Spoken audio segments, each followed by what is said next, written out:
जल्दी चलो ना बाबा, बहुत भूख लगी है। अगर इतनी ही तेज भूख लगी है तो तुम दोनों खा लो ना जाकर। नहीं, भूख तो लगी है, पर आपके साथ ही खाना खाएंगे हम। अच्छा, बस 2 मिनट रुको, फिर ये वाली क्यारी की गुड़ाई कर दूं, फिर आता हूँ। हैं? ठीक है बाबा, जल्दी करो वरना खाना ठंडा हो जाएगा। काव्या की बात सुनकर हरिया मुस्कुरा दिया और अपना काम खत्म करने में लग गया। ये कहानी हरिया की इन्हीं 2 बेटियों की है जिनके नाम थे काव्या और कीर्ति। दोनों बहनें अपने बाबा हरिया और माँ गीता के साथ गांव में रहती थी, जहां उनके घर के ठीक सामने उनका बड़ा सा खेत था और खेत के बगल में एक बड़ा सा तालाब भी था। फिर उस दिन घर जाते हुए, बाबा ये खेत तो हमारे काम का है, लेकिन ये तालाब हमारे किसी काम का नहीं है, आप इसे बेच क्यों नहीं देते? हाँ, और इसे बेचकर जो पैसे मिलेंगे उससे हम बढ़िया बढ़िया चीजें खरीदेंगे। ऐसा कभी मत करना मेरी बच्चियों, ये तालाब तुम्हारे दादाजी की आखिरी निशानी है। पता है, कई साल लगाकर उन्होंने बड़ी मेहनत से इसे खोदा था। क्या सच में अकेले ही उन्होंने इतना बड़ा तालाब खोद दिया? बातें करते हुए हरिया और उसकी दोनों बेटियां अब घर आ चुके थे। हरिया की पत्नी गीता ने उन सबके लिए खाना लगा दिया और सभी एक साथ खाना खाने बैठ गए। फिर खाना खाते हुए, बाबा आगे बताओ ना फिर क्या हुआ? अच्छा, तो तुम दोनों पूरी कहानी सुनना चाहती हो? हाँ बाबा, बताओ ना। तो फिर सुनो। एक बार की बात है, हमारे गांव में कई साल पहले भयंकर सूखा पड़ा। बड़ी मुसीबत की घड़ी थी वो, पर उस घड़ी में भी तुम्हारे दादाजी ने हार नहीं मानी। उस साल बारिश नहीं हुई थी तो किसी के पास कुछ करने के लिए था ही नहीं। फिर क्या हुआ बाबा? फिर उन्होंने सोचा कि अगली बार कभी ऐसी स्थिति बने तो हमें उसके लिए पहले ही तैयार रहना चाहिए। तो उन्होंने उठाया फावड़ा और अपने ही खेत में उसे चलाना शुरू कर दिया। सूखे खेत में बाबा? हाँ, सूखे खेत में। फिर वो फावड़ा चलाते गए। गांव वालों को लगा कि वो पागल हो गए हैं, लेकिन ऐसा नहीं था। कई महीनों तक वो अकेले ही उस खेत को खोदते रहे और फिर धीरे धीरे उसने एक बड़े से गड्ढे का रूप ले लिया, यानी वो तालाब बन गया। फिर उसमें से पानी निकला बाबा? ऐसे थोड़े ही निकल आता है पानी। फिर उन्होंने इंतजार किया। जब बारिश आई तो सब देखते ही रह गए, क्योंकि बारिश के बाद वो बड़ा सा गड्ढा सुंदर सा तालाब बन चुका था और उसमें ढेर सारा पानी जमा हो गया था। तब जाकर गांव के लोगों को समझ आया कि बाबा ने असल में बारिश के पानी का संचय किया है, जो अगले साल की बारिश तक सबके काम आने वाला था। अरे वाह, दादाजी ने तो कमाल कर दिया। अब तुम्हारे दादाजी नहीं है, लेकिन उनका दिया हुआ ये तालाब और उनकी सीख की मुसीबत की घड़ी में हार नहीं माननी चाहिए, ये आज भी हमारे साथ है बेटा। हाँ, सही कहा आपने बाबा। ओहो, अब कहानी पूरी हो गई हो तो खाना भी खा लो, सारा खाना ठंडा होने को आया है। बाबा, माँ तो बहुत गुस्से में लग रही है। कोई बात नहीं, मुसीबत की घड़ी में हार नहीं माननी चाहिए। अब जल्दी से खा लो, इससे पहले की बात हाथ से निकल जाए। हाँ। काव्या और हरिया फुसफुसाते हुए हंसने लगे। इसी तरह कई साल बीत गए। फिर एक साल उनके गांव में फिर से सूखा पड़ा। परिवार के लिए बड़ी दिक्कत आ गई। हरिया को एक बीमारी ने जकड़ लिया। गर्मी और बीमारी की वजह से हरिया और तालाब दोनों ही सूखते जा रहे थे। हरिया की तबीयत दिन ब दिन बिगड़ने लगी और फिर, माँ तुम चिंता मत करो, हम बाबा को शहर लेकर जाएंगे, उनका अच्छा इलाज कराएंगे। पर इतना पैसा कहाँ है हमारे पास? हम कर्जा ले लेंगे माँ, मैं अभी जाकर साहूकार से बात करती हूँ। वो बड़ा बदमाश है कीर्ति, बेटा जरा ध्यान से।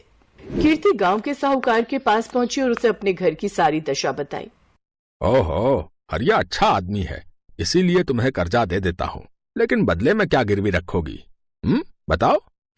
हमारे पास ले देकर एक तालाब ही है भान सिंह जी। अरे उस नाले जैसे गंदे तालाब का मैं क्या करूंगा भाई? उसके बदले तो कोई ढेला भी ना दे। एक काम करो, तो मुझे अपने खेत के कागज दे दो और 2 लाख रुपए ले लो, ठीक है?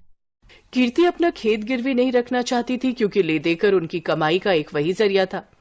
लेकिन उसे न चाहते हुए भी भान सिंह को अपने खेत के कागज देने पड़े और उसने साहूकार से 2 लाख रुपए ले लिए। माँ तुम चिंता मत करो, देखना बाबा का इलाज अच्छे से हो जाएगा, वो पहले की तरह एकदम ठीक हो जाएंगे। हाँ, भगवान करे ऐसा ही हो।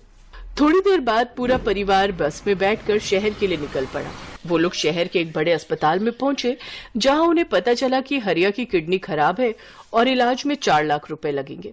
अब गीता और दोनों बहनें चिंता में आ गई। उन्हें फिक्र सता रही थी कि बाकी पैसों का इंतजाम कैसे होगा। तभी कीर्ति, तू एक काम कर, तू काव्या को लेकर गांव जा, वहाँ छोटे वाले कमरे में एक पुराना संदूक है, उसमें मेरे चांदी के कुछ गहने हैं, जल्दी से वो सब लेकर आ जा। पर माँ उनसे क्या होगा, हमें पूरे 2 लाख रुपए और चाहिए।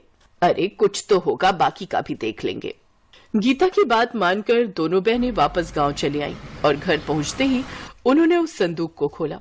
ये पहली बार था जब उन्होंने उस संदूक को खोला था। उस संदूक को खोलते ही सबसे पहले ढेर सारी धूल निकली। फिर एक लाल रंग की कपड़े की पोटली थी जिसमें गीता के कुछ गहने रखे थे। हे भगवान, मेरी माँ की शादी की निशानी भी अब हमें बेचनी पड़ रही है, हमारी मदद करो भगवान। कीर्ति की आंखों में आंसू थे। तभी काव्या की नजर संदूक की तली पर पड़ी जो कुछ उठी हुई सी थी। उसने वहां से लकड़ी का वो हिस्सा हटाया तो वहां उसे एक छोटी सी डिबिया नजर आई। दीदी ये क्या है और इसे इतना छुपा कर क्यों रखा है? पता नहीं, रुक मैं इसे खोल कर देखती हूँ। जैसे कीर्ति ने वो डिबिया खोली उसमें एक बड़ी सी चाबी और एक चिट्ठी थी। कीर्ति ने वो चिट्ठी खोली जो असल में उसके दादा ने अपने बेटे हरिया के लिए लिखी थी। कीर्ति ने चिट्ठी को पढ़ना शुरू किया। मेरे बेटे हरिया, मैं जानता हूँ कि तू मुझसे बहुत प्यार करता है, पर अब मेरी उम्र हो चली है और ये बीमारी मुझे अपने साथ लेकर ही जाएगी। तूने अपनी जिंदगी भर की कमाई मेरे इलाज पर खर्च कर दी, लेकिन ये ठीक बात नहीं है। आगे तेरी संतानों को भी पैसों की जरूरत पड़ेगी। एक राज छिपा कर रखा मैंने तुझसे, ताकि तू या तेरी संतानें सही वक्त आने पर उसका इस्तेमाल कर सके। तालाब की खुदाई करते वक्त मुझे कुछ मिला था। ये चाबी तेरी सारी समस्याएं खत्म कर देगी। बस याद रखना कि ये चाबी असल में मेरे दिल की है। दीदी क्या दादाजी ने पैसे या गहने छुपा कर रखे होंगे कहीं? हाँ काव्या, लगता तो ऐसा ही है। तू सोचना, जरूर दादाजी के पास कुछ ऐसा था जिसकी मदद से वो खुद का इलाज करा सकते थे, लेकिन उन्होंने वो हमारे बाबा और हमारे लिए छोड़ दिया और अपने प्राणों का बलिदान कर दिया। पर सवाल ये है कि क्या बाबा को इस बारे में कुछ पता नहीं चला? कैसे पता चलता? कितना छुपा कर तो रखी थी डिबिया दादाजी ने। वो तो पता नहीं कैसे मेरी नजर पड़ गई इस पर। लेकिन दीदी ये चिट्ठी के आखिर में किस तरह की पहेली है? अब हम दादाजी का दिल निकाल कर कहाँ से लाएं? बुद्धू वो किसी तरफ इशारा कर रहे हैं। उन्होंने कहा कि ये चाबी मेरे दिल की है। इसका मतलब कोई ऐसी चीज जो उनके दिल के सबसे करीब थी।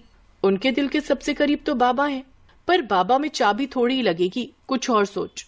हाँ दीदी, उनके दिल के करीब वो तालाब ही है जो उन्होंने बहुत मेहनत से खुद ही खोदा था। शाबाश, सही कहा। पर इतने बड़े तालाब में हम ये चाबी कहाँ लगाएंगे? किस जगह? सोच कीर्ति, सोच। दीदी चाबी तो किसी ताले में ही लगेगी और ताला जरूर किसी चीज की तो सुरक्षा कर रहा होगा। हाँ, जैसे कोई पुराना संदूक, लेकिन वो संदूक पूरे तालाब में कहाँ है ये कैसे पता चलेगा? और पूरा तालाब खोदने में तो बहुत वक्त लग जाएगा। हाँ, और डॉक्टर ने जल्दी पैसे मंगवाए हैं। क्या करे दीदी? मिल गया, मान गई। दादाजी तो बहुत ही समझदार थे। मतलब उन्होंने एक ही पहेली में 2 उत्तर दिए हैं। उनके दिल की चाबी मतलब तालाब, और दिल कहाँ होता है? शरीर के बीचों बीच। तो हम तालाब के बीचों बीच खुदाई करेंगे, वो भी रात को। वाह दीदी, क्या दिमाग पाया आपने। वैसे दीदी एक बात तो माननी पड़ेगी, दादाजी बहुत समझदार थे, लेकिन शायद वो जानते थे कि उनकी आने वाली पीढ़ियां भी बहुत समझदार होंगी, तभी तो उन्होंने इतनी मुश्किल पहेली रखी थी। काव्या की बात सुनकर कीर्ति मुस्कुरा दी और फिर रात में उन दोनों ने तालाब के बीचों बीच खुदाई शुरू कर दी। और थोड़ी सी खुदाई के बाद उन्हें वहां से वाकई एक संदूक मिला, और फिर जब उसे खोला गया तो उसमें ढेर सारे सोने के सिक्के थे। दीदी क्या ये सोने के सिक्के हैं? हाँ काव्या, दादाजी ने सही कहा था कि सारी मुश्किलें हल हो जाएंगी। दादाजी भले ही चले गए, लेकिन वो जाते जाते हमारी सबसे बड़ी मुश्किल हल कर गए। अगले दिन कीर्ति ने उनमें से कुछ सिक्कों को सुनार को बेच दिया और उसके बदले में ढेर सारे रुपए ले लिए। उसने हरिया का पूरा इलाज कराया और साहूकार का भी कर्जा उतार दिया। फिर एक दिन घर में, बेटा तुमने बताया नहीं कि तुम्हारे पास इतना पैसा आया कहाँ से? कीर्ति ने हरिया को उसके पिताजी की चिट्ठी पकड़ा दी और काव्या ने उसे सारी कहानी बताई। बेटा, बाकी बचे हुए सिक्कों का हम क्या करेंगे? माँ, उन्हें बेचकर हम इस तालाब को और बड़ा और सुंदर बनाएंगे, जिसमें प्यारी प्यारी मछलियां होंगी, और बगल में बगीचा बनाकर लोगों के बैठने का इंतजाम करेंगे।